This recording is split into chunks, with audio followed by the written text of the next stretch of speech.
They built their thrones on shadows, convinced that what was hidden could never be touched. Power thrives in secrecy. It feeds on illusions, on deals made in silence, on lies polished until they look like truth. They counted on you to stay quiet, to play your part, to live beneath their story. But you didn't. You saw through the cracks, and instead of swallowing what you saw, you spoke it into existence.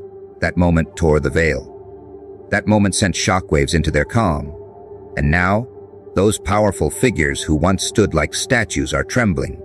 They are panicking because their greatest fear has always been exposure. The panic isn't just about what you revealed. It's about who revealed it. They expected exposure to come from someone they could buy, silence, or discredit. Instead, it came from you. You weren't on their payroll. You weren't under their control. You weren't desperate for approval. You had nothing to lose, and that made you dangerous. They can fight predictable enemies. They cannot fight someone who no longer plays the game. You broke the pattern, and breaking patterns is what cracks empires. They can survive enemies. They cannot survive truth spoken without fear. That is why their calm is gone. You didn't need to burn their castles. You simply opened the curtains. Exposure is a cruel weapon because it doesn't shout, it reveals. It doesn't exaggerate, it shows. The psychology of panic rests in uncertainty. They don't know how far your knowledge goes. They don't know how much more you've seen. They don't know what else you could show if you wanted to. That uncertainty is a torture chamber more effective than violence. Their imaginations are doing the work for you. They see collapse in every shadow, betrayal in every whisper, downfall in every headline. Their power feels like sand in their fists, slipping away the more they squeeze. They will call you dangerous. They will smear your name, desperate to control the narrative. They will twist your clarity into arrogance, your truth into lies, your presence into rebellion. But don't let their noise distract you. Their smears are not about you. They are confessions of fear.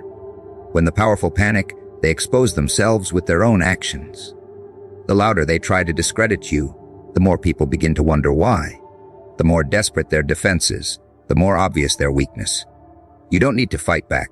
You simply need to let them unravel in public. Panic is loud, and the louder it gets, the clearer the truth becomes. This is why exposure must be embraced as a strategy. Retaliation ties you to them. It keeps you in their game. But exposure frees you. It shines light, and light destroys shadows without lifting a sword. You didn't need revenge. You didn't need rage. You needed proof. And proof is lethal because it requires no defense once it's seen. The most skilled deceivers can outtalk accusations. They cannot outtalk evidence. That's why they're scrambling now. Evidence doesn't argue. It simply exists, and its existence silences them more than your voice ever could. The crowd is shifting too. At first, people believe their story. They always do. Power looks convincing until it collapses. But once exposure hits, the crowd doesn't stay loyal. Crowds move toward safety. And safety is no longer in their shadow. It's in your truth. You've become the mirror that shows what people suspected but didn't dare say. And in that moment, everything changes. People who once doubted you look twice. People who once mocked you go quiet. People who once feared speaking out suddenly find courage. That ripple is why they are panicking. Exposure doesn't just destroy their image. It liberates others to see clearly.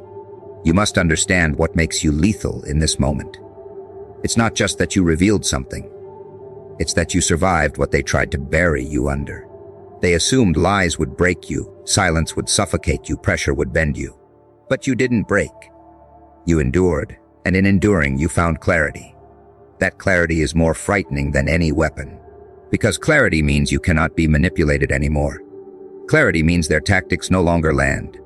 Clarity means you are free, and freedom terrifies people who survive by control. They don't fear your words. They fear what your existence represents. They are panicking because exposure takes time to fade, and time is no longer their ally. Every day the story spreads, their influence weakens. Every whisper becomes a roar. Every denial becomes proof. They can't stop it, no matter how much they fight. Exposure lingers.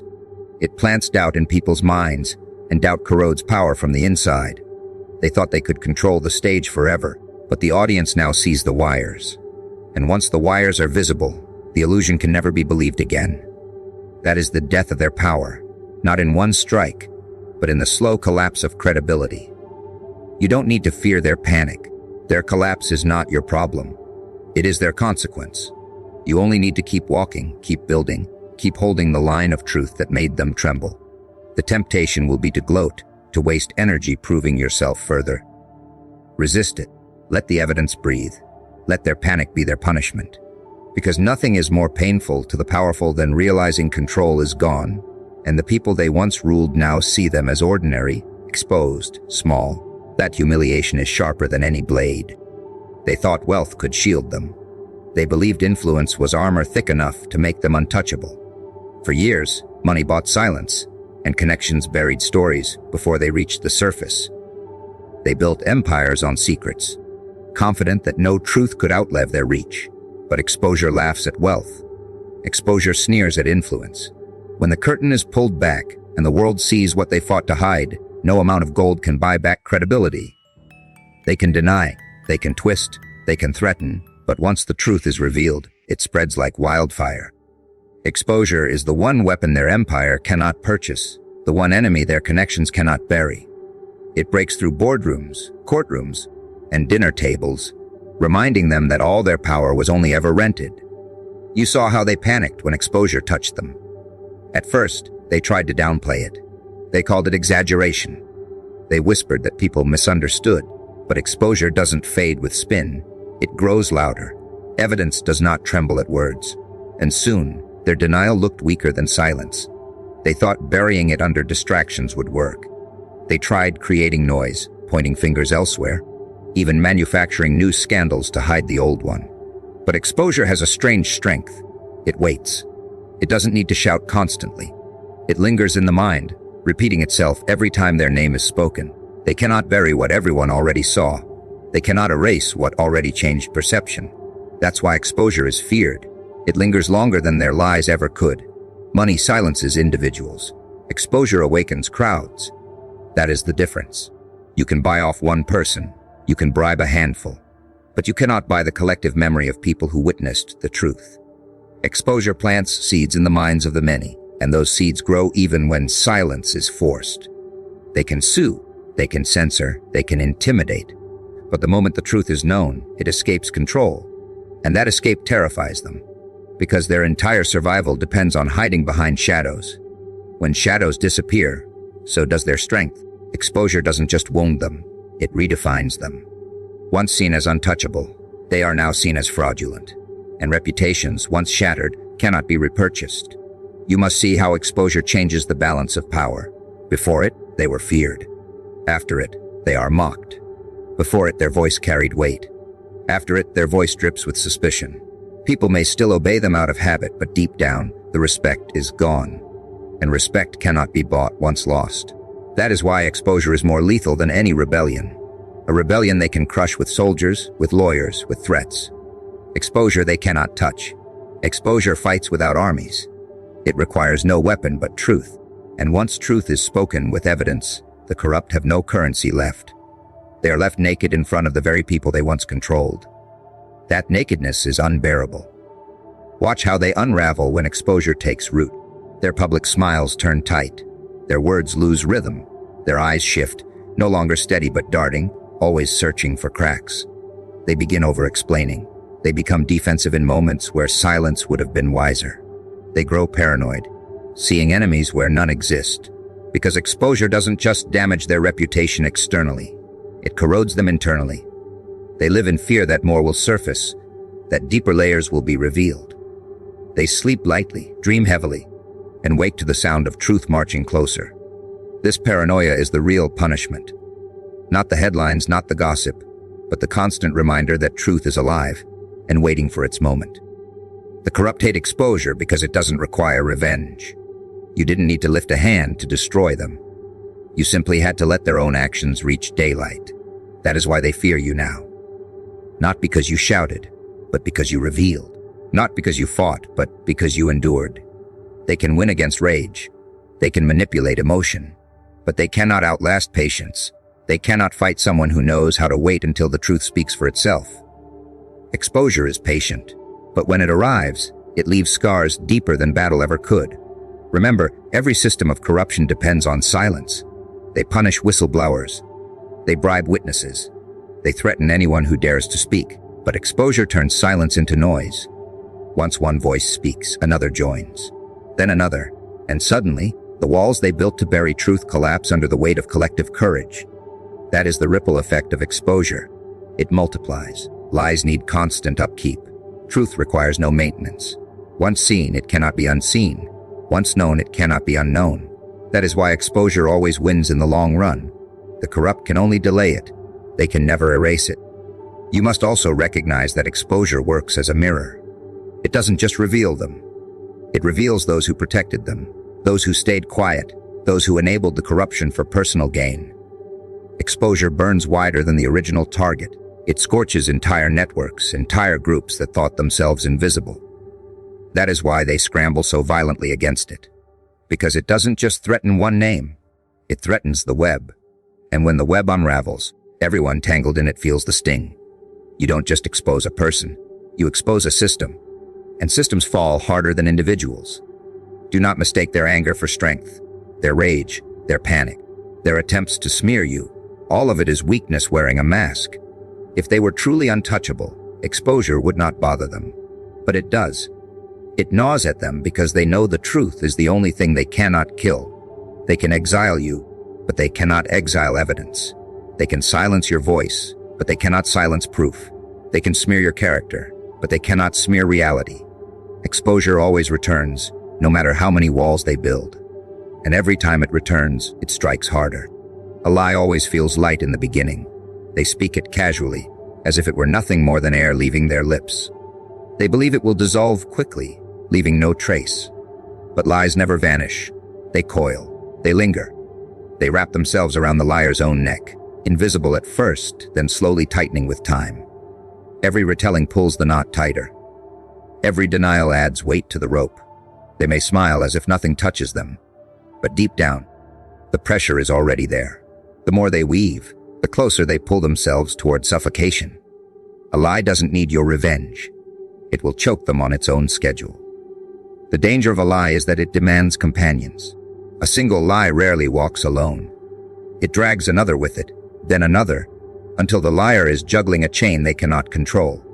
Each new fabrication feels like freedom in the moment, but in truth, it is another loop of rope around their throat. You can see it in their eyes. The flicker when they pause too long, the stumble when they forget which version of the story they told. That stumble is the rope pulling. Intelligence is not about arguing with them. It is about watching the noose grow tighter until they panic under the weight of their own invention. They will try to mask their tightening rope with confidence. They will laugh too loudly, speak too firmly, move as if nothing is wrong. But every performance carries cracks. Liars always underestimate the endurance of memory. They think people forget details. They think time erases suspicion. But time is not their ally. Time is the hand tightening the knot, because the longer they live in falsehood, the harder it becomes to keep the story alive. The noose doesn't need to move fast. It just needs to keep pulling. And with every day that passes, the liar's energy weakens while the rope grows stronger.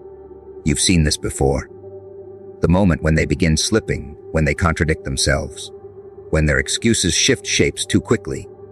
That's when the noose is doing its work. It doesn't matter how clever they are, how practiced they've become at manipulation. Repetition always exposes them, because the brain can only carry so many false scripts before it breaks down.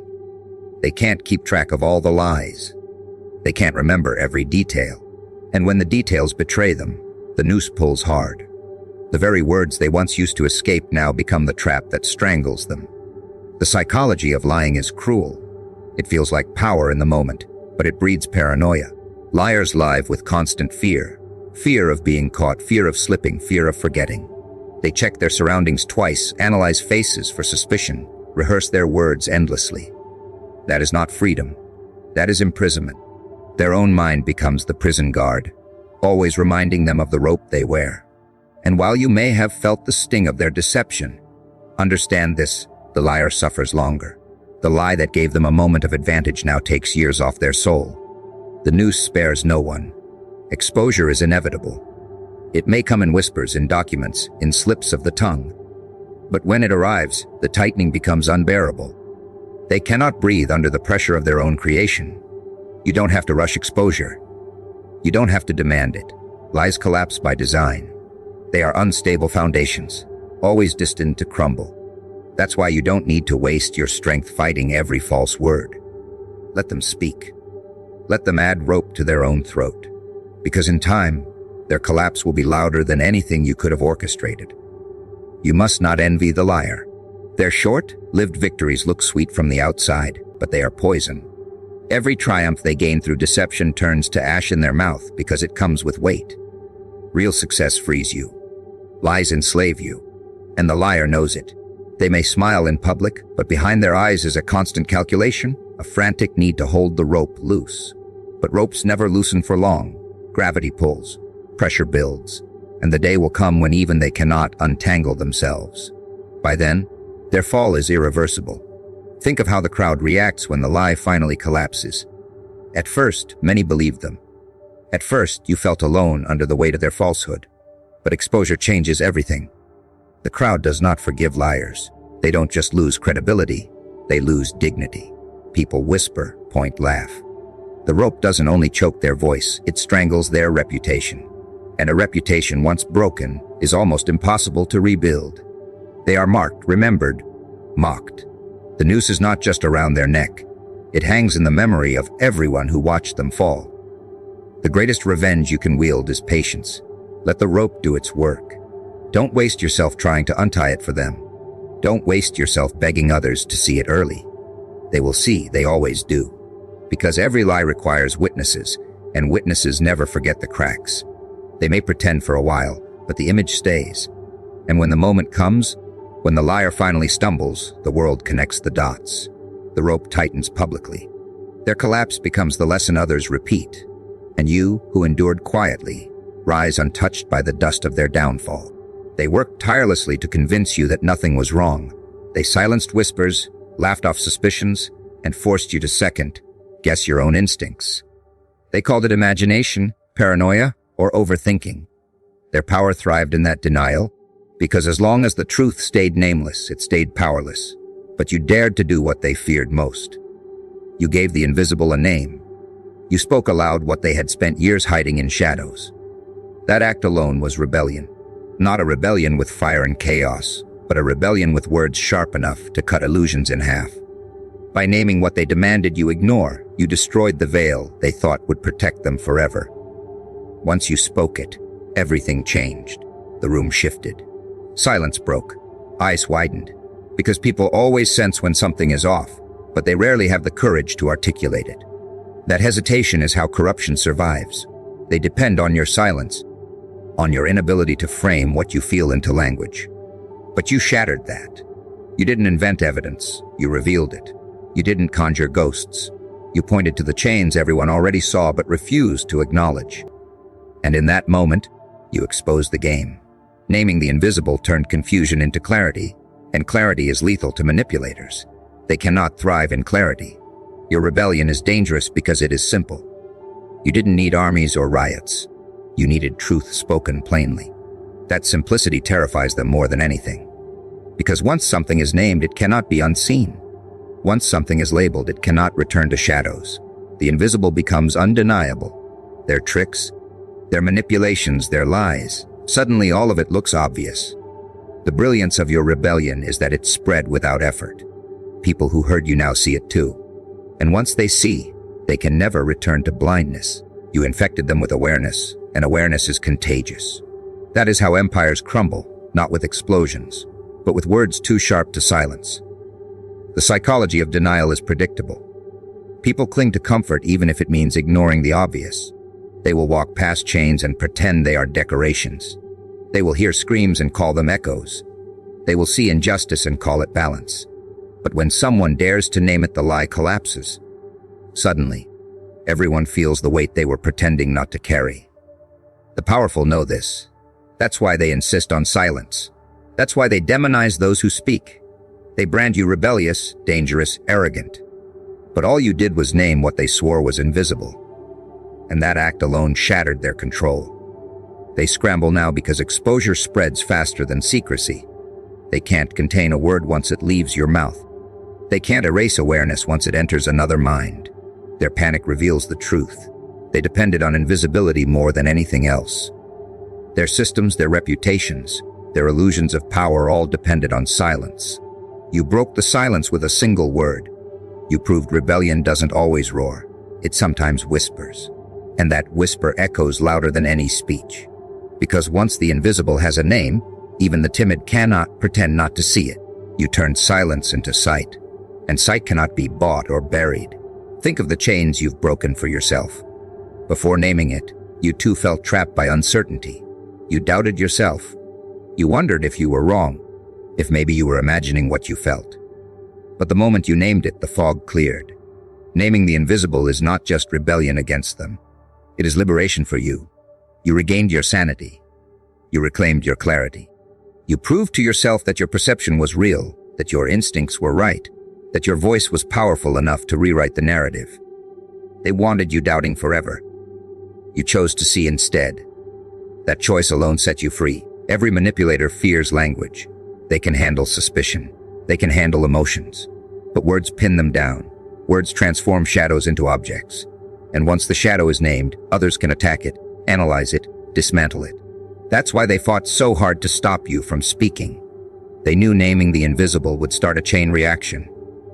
Others would add their voices, their stories, their truths. What was once hidden becomes undeniable. What was once dismissed becomes documented, and documentation kills illusions. That is why your rebellion rattled them more than any fight could. Your rebellion is also a gift to others. Because when you name the invisible, you give language to those who couldn't find the words. You give courage to those who were too afraid to speak. You give clarity to those who were too confused to understand what they felt. Suddenly, they see themselves in your words. They recognize their pain in your clarity, and that recognition spreads power. It multiplies. It transforms isolated whispers into collective truth. You didn't just name what they tried to hide. You gave others permission to see it too. And that ripple terrifies those who depend on darkness to rule. The powerful will always prefer illusions. They will always insist that the invisible stays invisible, because the invisible protects them. But once exposed, they lose control. That's why your rebellion will always be remembered. Not because you screamed the loudest, but because you had the courage to name what others denied. That single act forced a shift no army could create, because naming it forced everyone else to choose. Will they keep pretending, or will they finally admit they see too? That choice is uncomfortable, and discomfort destroys complacency. You brought discomfort into their carefully constructed order, and that discomfort is tearing it apart. They love to rise. They polish their image, stacking compliments on top of lies, building thrones out of borrowed respect. Every smile, every performance, every carefully staged moment is another brick in their pedestal. They think the height makes them untouchable. They think looking down on others makes them safe. But you've watched long enough to know what they don't admit to themselves. The higher they build, the more fragile their balance becomes. And when reality finally enters the stage, it doesn't tap politely. It strikes. And the fall from that artificial height is never graceful. It's violent. It's humiliating. And it's loud enough for the whole room to hear. They convince themselves that the pedestal is earned. They point at it as proof of superiority. But the truth gnaws at the edges. Deep down, they know it was built on illusions, on half-truths, on the gullibility of those who wanted someone to worship. The psychology is simple. Pedestals aren't built for truth, they're built for projection. People don't admire them for who they are, but for who they pretended to be. And when the pretense shatters, admiration turns into betrayal. Those who once praised them are the first to mock them. Their pedestal becomes their prison. Because the same people who lifted them up are the same ones who will cheer the loudest when they fall. You felt the sting of being dismissed by them. You've heard their condescending words, their sneers from above, their casual cruelty disguised as confidence. They acted like kings while you were treated like the forgotten. But that arrogance was always rented. They mistook the pedestal for permanence. What they didn't see is that the higher they climbed, the more gravity weighted. Reality doesn't care about reputation. It doesn't care about appearances. It doesn't care about how many people bowed in their presence. Reality strikes without apology. And when it does, there's no cushioning the impact. Their pedestal becomes the stage of their collapse. They never plan for the fall. That's what makes it devastating. They think they're immune, so they don't prepare for exposure. They don't prepare for truth. They don't prepare for the moment when silence breaks and shadows are lit. You did. You've been waiting, quietly building yourself in the shadows while they spent their energy on image. That's the difference. They invested in appearances, you invested in substance. So when reality strikes, they lose everything at once, while you rise from the ground steady and ready. Their pedestal was always hollow, while your foundation was built in truth. And truth survives strikes. Illusion does not. Watch how the crowd reacts. People adore idols until they collapse. Then, the same crowd turns vicious. The cheers turn into jeers. The loyalty turns into laughter. And all it took was one hit of reality. That's the cruel part of pedestals. The higher they build, the harder they are mocked when they fall. People don't remember the rise. They remember the crash. They remember the dust, the broken crown, the silence of someone who once acted invincible. That memory burns deeper than all the fake glory combined. And the louder they once shouted, the quieter they become after their fall. You should not envy their rise. Their height is not strength, it's risk. Every inch they climb adds to the cost of their downfall. You must see the wisdom in staying grounded, in building slowly, in refusing the illusions of image. Because while they chase the pedestal, you build walls of resilience. While they construct thrones of glass, you construct fortresses of stone. And when reality moves in, as it always does, you stand while they shatter. They thought they were above gravity. They forgot that gravity never forgets. That's why every pedestal is a trap disguised as power. Their panic begins long before the fall. When the first crack appears, when the first truth slips out, when the first whisper spreads, they feel it. They try to patch it, scramble to hold their pedestal together with more lies, more distractions, more desperate grasping for control. But the cracks spread, they always spread. Because reality doesn't need force, it just needs time. And time eats through illusions like fire through paper. The moment they sense it, the fear begins. And fear is the first step of their downfall. Fear makes them sloppy. Fear makes them loud. Fear makes them reveal themselves without meaning to. And once fear shows, the pedestal shakes.